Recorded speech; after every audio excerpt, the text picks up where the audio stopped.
మా ఇంట్లో ఉన్న నాటు గులాబీ చెట్టుకి కాయలు అవ్వడం స్టార్ట్ అయిందండి. చాలా రోజుల నుంచి చూస్తున్నాం. అంటే నవంబర్ మంత్ నుంచి.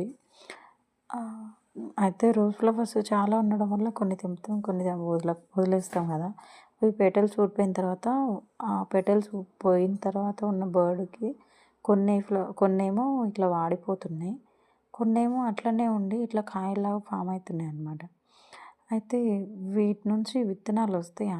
ఎప్పుడు అయినా గులాబీ చెట్లకి విత్తనాలొస్తాయి అనేది నేనెప్పుడు వినలేదు. కానీ ఇక్కడ మా ఇంట్లోనే మా చెట్టుకే చూస్తున్నా కాబట్టి అది అసలు నమ్మలేకపోయినా కానీ నమ్మాల్సొస్తుంది. అయితే ఇంకా 2, 3 కలర్స్ ఉన్న రోజ్ ఫ్లవర్ చెట్లకి మాత్రం ఇట్లా ఫ్లవర్స్ వదిలేస్తే ఆ కాడలన్నీ వాడిపోయి వేరే కొమ్మ గ్రో అవ్వడం, అట్లా మళ్ళీ కొత్త మొగ్గలు రావడం ఉంది.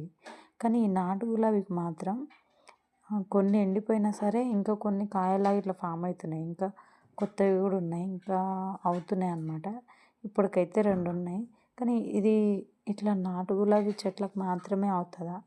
లేకుంటే మా ఇంట్లో కాకుండా వేరే ఇంకెక్కడైనా మీకు తెలిసి వేరే కలర్ గులాబీ చెట్లకి అంటే నర్సరీ నుంచి తెచ్చిన చెట్లకు గూడా అయ్యే ఛాన్సెస్ ఉన్నాయా? ఓన్లీ నాటు గులాబీ చెట్లకి మాత్రమే ఈ కాయలు చూసుంటే అందులో విత్తనాలు అవుతాయా? ఆ గింజలేస్తే చెట్లవుతాయా? మీకు తెలిస్తే కామెంట్ చేయండి.